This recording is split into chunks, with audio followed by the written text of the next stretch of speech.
নমস্কাৰ 2 এপ্ৰিলৰ পিছত পাঁচ ৰাশি জাতক জাতিকাসকলৰ ভাগ্য বিশেষভাৱে সলনি হ'বলৈ গৈ আছে।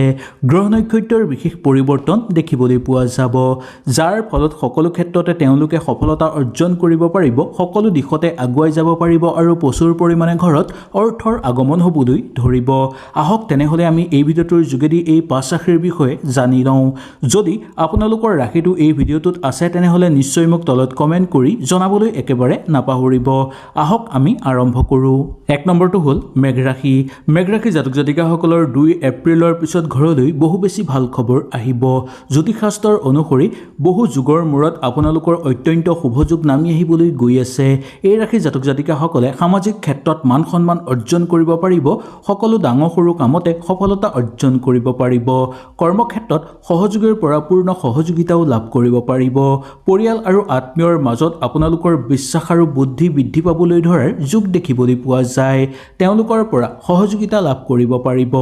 মেঘ ৰাশি জাতক জাতিকাসকলৰ কাৰণে এই মাহটো অত্যন্ত গুৰুত্বপূৰ্ণ হৈ পৰিব। আগতে কিবা কাম আপোনালোকে কৰি আছিল, সম্পূৰ্ণ কৰিব পৰা নাছিল, তেনেহ'লে 2 এপ্ৰিলৰ পিছৰ পৰাই সেই কাম সম্পূৰ্ণ হৈ পৰিব। ব্যৱসায়িক বাণিজ্যৰ ক্ষেত্ৰত বেছি লাভ হ'বলৈ ধৰিব। চাকৰিৰ ক্ষেত্ৰত পদোন্নতিৰ সম্ভাৱনা আছে, দৰমহা বৃদ্ধি পাব পাৰে। গ্ৰহ নক্ষত্ৰৰ শুভ দৃষ্টি আপোনালোকৰ ওপৰত পৰিব, যাৰ ফলত কৰ্মক্ষেত্ৰত আপোনালোকৰ প্ৰতিষ্ঠান লাভ কৰিব আৰু লগতে মান সন্মান বৃদ্ধি পাব। শৰীৰ মধ্যম হিচাপে পাৰ হ'ব যদিও শৰীৰৰ প্ৰতি অকণমান চকু ৰখাটো আপোনালোকৰ কাৰণে দৰকাৰ। আপুনি সময় আৰু পইচাক লৈ আগুৱাই যাব পাৰিব। এই সময়খিনি কিছুমান কঠিন সিদ্ধান্ত আপোনালোকে ল'বলগীয়া হ'ব পাৰে আৰু অলপ সাৱধানতাও অৱলম্বন কৰি চলিবলগীয়া হ'ব পাৰে। কিবা সিদ্ধান্ত লোৱাৰ ক্ষেত্ৰত গুৰুস্থানীয় ব্যক্তিৰ সহায় ল'ব। ভাবি গুণী আৰু গুৰুস্থানীয় ব্যক্তিৰ পৰা কিছুমান পৰামৰ্শ লৈ আগভাগ ল'লে অত্যন্ত অনুকূল হ'ব আপোনালোকৰ। গ্ৰহৰ প্ৰভাৱ আপোনালোকৰ ওপৰত পৰাৰ ফলত অত্যন্ত শুভ প্ৰভাৱ পৰিব আৰু মংগল গ্ৰহৰ শুভ দৃষ্টি আপোনালোকৰ ওপৰত পৰাৰ ফলত সকলো ক্ষেত্ৰতে অনুকূল হ'ব। সেই গতিকে আপোনালোকে মংগলবাৰৰ দিনা হনুমান মন্দিৰলৈ গৈ এগছি চাকি জ্বলাই আহিব পাৰে, নাইবা আপোনালোকে ফল মূল দান কৰিব পাৰে। এনে কৰিলে আপোনালোকৰ ওপৰত অত্যন্ত শুভ প্ৰভাৱ পৰিব আৰু সকলো ক্ষেত্ৰতে সফলতা অৰ্জন কৰিব পাৰিব। ঘৰত প্ৰচুৰ পৰিমাণে আপোনালোকৰ অৰ্থৰো আগমন হ'বলৈ ধৰিব। 2 নম্বৰ ৰাশিটো হ'ল সিংহ ৰাশি। সিংহ ৰাশি জাতক জাতিকাসকলৰ কাৰণে 2 এপ্ৰিলৰ পিছত আপোনালোকৰ জীৱনলৈ শুভ সংকেত আহিব। সমাজত মান সন্মান বৃদ্ধি পাবলৈ ধৰিব। নতুন দায়িত্ব বা কিবা কামৰ কাৰণে আপোনালোকে সুসন্মান আৰু অৰ্থ লাভৰ যুগ দেখিবলৈ পোৱা যাব। ব্যৱসায়িক বাণিজ্যৰ ক্ষেত্ৰত সফলতা আহিব। সেই ক্ষেত্ৰত আপোনালোকে নিজেও অকণমান চেষ্টা অব্যাহত ৰাখিলে ভাল হ'ব। আৰ্থিক অৱস্থা আপোনালোকৰ ভাল হৈ পৰিব। পাবলগীয়া ধন আদায় কৰি ল'ব পাৰিব। ঘৰ পৰিয়ালৰ ক্ষেত্ৰত প্ৰেম আৰু বিশ্বাস বৃদ্ধি পাবলৈ ধৰিব। ঘৰত আনন্দ হ'বলৈ ধৰিব। এই সময়খিনি আপোনালোকে সুখত থাকিব পাৰিব আৰু সকলোৰে পৰা মৰম চেনেহ আদৰ ল'ব পাৰিব। যদি আপুনি নতুন চাকৰি বিচাৰি আছে তেনেহ'লে আপোনালোকৰ জীৱনলৈ সুসংবাদ আহিব। কিবা প্ৰতিযোগিতামূলক পৰীক্ষাৰ কাৰণে যদি আপোনালোকে সাজু হৈ আছে, সেই পৰীক্ষাত ভাল ফল দেখুৱাব পাৰিব। নতুন কামৰ সুযোগ আপোনালোকে লাভ কৰিব পাৰিব। অবিবাহিত লোকসকলৰ কাৰণে এই সময়খিনি ভাল সময় বুলি ক'ব পৰা যায়। মনে বিচৰা জীৱনসংগী লাভ কৰিব পাৰিব। তেওঁৰ পৰা প্ৰচুৰ পৰিমাণে উন্নতি সাধন কৰাৰো প্ৰবল সম্ভাৱনা দেখিবলৈ পোৱা যাব। ৰৈ থকা ধন আদায় কৰি আপোনালোকে ল'ব পাৰিব। প্ৰেম প্ৰীতিৰ ক্ষেত্ৰত আপোনালোকৰ অত্যন্ত শুভ হ'ব। কাৰ্যকৰী পৰিকল্পনা সম্পূৰ্ণ হৈ পৰিব। ব্যৱসায়িক বাণিজ্যৰ লগত জড়িত লোকসকলৰ কাৰণেও অনুকূলতাৰ মাজেৰে পাৰ হোৱা দেখিবলৈ পোৱা যাব আৰু সেই ব্যৱসায়ত প্ৰচুৰভাৱে উন্নতি কৰিব পাৰিব। আৰ্থিক অৱস্থা আগৰ তুলনাত আপোনালোকৰ ভাল হৈ পৰিব। আত্মীয়ৰ পৰা পূৰ্ণভাৱে সহায় সহযোগিতা লাভ কৰিব পাৰিব। ধৰ্মীয় ক্ষেত্ৰত যোগদান কৰি আনন্দিত অনুভৱ কৰিব পাৰিব। খেল ধেমালিৰ লগত জড়িত লোকসকলৰ কাৰণেও অনুকূল প্ৰভাৱ দেখিবলৈ পোৱা যাব। ৰাজনৈতিক ক্ষেত্ৰৰ লগত জড়িত লোকসকলৰ কাৰণে সুখবৰ অহাৰ সম্ভাৱনা আছে। 3 নম্বৰটো হ'ল কন্যা ৰাশি। কন্যা ৰাশি জাতক জাতিকাসকলৰ জীৱনলৈ 2 এপ্ৰিলৰ পিছত ভাল সময় আহি পৰিছে। জোখতকৈ বেছি আপোনালোকে ধন লাভ কৰিব পাৰিব। আৰ্থিক অৱস্থা আপোনালোকৰ ভাল হৈ পৰাৰ যুগ দেখিবলৈ পোৱা যায়।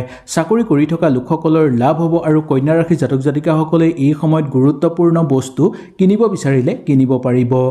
হঠাৎ আপোনালোকৰ ঘৰলৈ অৰ্থ অহাৰ যুগ দেখিবলৈ পোৱা যাব। ভাবি নোলোৱা কৰ্মটো আপোনালোকে সম্পূৰ্ণভাৱে সমৰ্থন আৰু সফলতা লাভ কৰিব পাৰিব। মংগলদেৱ আৰু শনিদেৱ পঞ্চম ভাগত থকাৰ কাৰণে আপোনালোকৰ কেওফালৰ পৰা উন্নতি অহাৰ সম্ভাৱনা দেখিবলৈ পোৱা যাব। নিয়মিতভাৱে ধনৰ আগমন হ'বলৈ ধৰিব আৰু আপুনি সকলো আহিব লগা কৰ্মত উন্নতি কৰিব পাৰিব। অভাৱ অনাটন আপোনালোকৰ ঘৰৰ পৰা দূৰ হৈ পৰিব। যদি আপুনি কন্যা ৰাশি জাতক জাতিকা হয় তেনেহ'লে এই সময়খিনি আপোনালোকৰ কাৰণে অত্যন্ত শুভ আৰু ফলদায়ক সময় বুলি ক'ব পৰা যায়। শিক্ষাৰ ক্ষেত্ৰত মানদণ্ড বৃদ্ধি পাবলৈ ধৰিব। কিবা প্ৰতিযোগিতামূলক পৰীক্ষাৰ লগত জড়িত লোকসকলৰ কাৰণে উন্নতি হ'ব আৰু কিবা পুৰস্কাৰ লাভৰ প্ৰবল সম্ভাৱনা দেখিবলৈ পোৱা যাব। কন্যা ৰাশি জাতক জাতিকাসকলে কোনো কামত নতুনকৈ অংশগ্ৰহণ কৰিলে সেই কামৰ পৰা উচিত ফল লাভ কৰাৰ প্ৰবল সম্ভাৱনা দেখিবলৈ পোৱা যাব। নতুনকৈ কিবা ঘৰত আগুৱাই যোৱাৰ সুযোগ আপোনালোকে লাভ কৰিব পাৰিব। অচিনাকি ব্যক্তিৰ পৰা সুপৰামৰ্শ লাভ কৰিব পাৰিব আৰু কাৰ্যকৰী পৰিকল্পনা সম্পূৰ্ণভাৱে আপোনালোকৰ সিদ্ধি হৈ পৰাৰ সম্ভাৱনা আছে। ঠিকাটুকলি কৰা লোকসকলৰ কাৰণেও অনুকূলতাৰ মাজেৰে পাৰ হোৱা দেখিবলৈ পোৱা যাব। কিবা কামৰ কাৰণে যদি আপোনালোকৰ অপেক্ষা হৈ আছে সেই কাম আপোনালোকৰ সম্পূৰ্ণ হৈ পৰিব আৰু পাবলগীয়া অৰ্থও আপোনালোকে সম্পূৰ্ণভাৱে ঘূৰাই পাবলৈ সক্ষম হ'ব। শত্ৰুৰ পৰাক্ৰম হ্ৰাস পাবলৈ ধৰিব। ঘৰত নতুন সম্পদ অহাৰ প্ৰবল সম্ভাৱনা আছে। 4 নম্বৰটো হ'ল ধনুৰাশি। ধনুৰাশিৰ জাতক জাতিকাসকলে অকণমান কষ্ট কৰিলেই 2 এপ্ৰিলৰ পিছত বেছি সফলতা লাভ কৰিব পাৰিব। ব্যৱসায়িক বাণিজ্যৰ লগত জড়িত লোকসকলৰ কাৰণে উত্থান পতানেৰে পৰিপূৰ্ণ হৈ পৰিব। ধনৰ ক্ষতি আপোনালোকৰ কমকৈ হ'ব আৰু ধনৰ অৱস্থা আপোনালোকৰ ভাল হৈ পৰাৰ যোগ দেখিবলৈ পোৱা যাব। যিমান কষ্ট কৰিব তাতকৈ বেছি অৰ্থ লাভ কৰিব পাৰিব। দশম ভাগত মংগলৰ থকাৰ কাৰণে আপোনালোকৰ স্থিৰতা বৃদ্ধি পাবলৈ ধৰিব আৰু মত বিৰোধৰ পৰা আঁতৰি চলিব পাৰিব। সেই সময়খিনি আপোনালোকৰ কাৰণে অত্যন্ত শুভ সময় বুলি ক'ব পৰা যায়। জোখতকৈ বেছিভাগেই আপোনালোকৰ উন্নতি দেখিবলৈ পোৱা যাব। পইচাৰ কাৰণে আপোনালোকে বেছি সংঘৰ্ষ কৰিব নালাগিব আৰু বেলেগক দি থোৱা পইচাও আপোনালোকে ঘূৰাই পাবলৈ সক্ষম হোৱাৰ যোগ দেখিবলৈ পোৱা যায়। আন্তৰিকতা বৃদ্ধি পাবলৈ ধৰিব। ঘৰ পৰিয়ালৰ ক্ষেত্ৰত আনন্দ আৰু উৎসাহ বৃদ্ধি পাবলৈ ধৰাৰ প্ৰবল সম্ভাৱনা দেখিবলৈ পোৱা যায়। এই 2 এপ্ৰিলৰ পিছৰ পৰা আপোনালোকৰ ঘৰলৈ ভাল খবৰ আহিব। নতুন নতুন সুযোগ সুবিধা আপোনালোকে জীৱনত লাভ কৰিব। সামাজিক ক্ষেত্ৰত মান সন্মান বৃদ্ধি পাবলৈ ধৰিব আৰু কৰ্মক্ষেত্ৰত সহযোগীৰ পৰা পূৰ্ণ সহায় সহযোগিতা লাভ কৰিব। পৰিয়ালবৰ্গৰ মাজত থাকোঁতে আপোনালোকৰ আন্তৰিকতা বৃদ্ধি পাব। আপোনাৰ পৰা বেলেগেও লাভ কৰিব পাৰিব আৰু আপুনিও লাভ কৰিব পাৰিব। এই মাহত কিছুমান গুৰুত্বপূৰ্ণ সিদ্ধান্ত আপোনালোকে ল'বলগীয়া হ'ব পাৰে। চাকৰি বিচাৰি থকা লোকসকলৰ কাৰণে আশা পূৰ্ণ হৈ পৰিব পাৰে বা মন পচন্দৰ চাকৰি আপোনালোকে লাভ কৰিব। চাকৰি কৰি থকা লোকসকলৰ কাৰণে দৰমহা বৃদ্ধিৰ প্ৰবল সম্ভাৱনা আছে আৰু নিজৰ ইচ্ছামতে আপোনালোকে স্থানো পৰিৱৰ্তন কৰি ল'ব পাৰিব। কৰ্মৰ ক্ষেত্ৰত আপোনালোকৰ প্ৰতিভা বিকাশ হ'বলৈ ধৰিব, যাৰ ফলত মান সন্মান প্ৰচুৰ পৰিমাণে বৃদ্ধি পোৱাৰ যোগ দেখিবলৈ পোৱা যাব। 5 নম্বৰটো হ'ল মীন ৰাশি। মীন ৰাশি জাতক জাতিকাসকলৰ ঘৰলৈ সুখবৰ আহিব আৰু ঘৰত সুখ শান্তি হ'ব। কৰ্মক্ষেত্ৰত সফলতা অৰ্জন কৰিব পাৰিব। এই সময়ত ভাগ্যৰ পৰাও পূৰ্ণভাৱে সহায় সহযোগিতা আপোনালোকে লাভ কৰিব পাৰিব। উপাৰ্জনৰ সকলো বাট মুকলি হৈ পৰিব।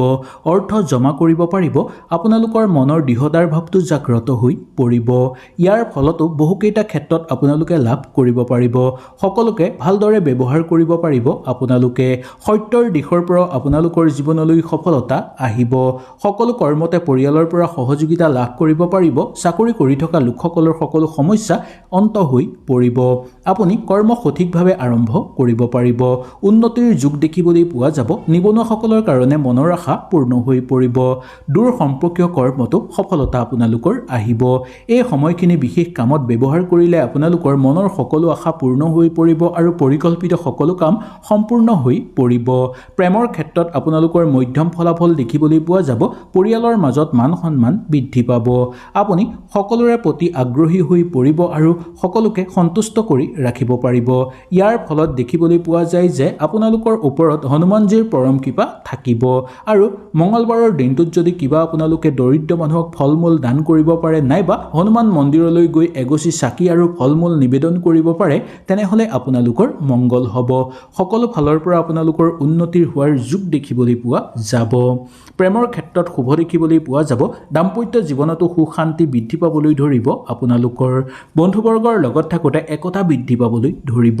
পাবলগীয়া সম্পদ ঘূৰাই পাবলৈ সক্ষম হ'ব আৰু ঘৰত নতুনকৈ যান বাহন ক্ৰয় কৰাৰ প্ৰবল সুযোগ নামি অহাৰ সম্ভাৱনা দেখিবলৈ পাব।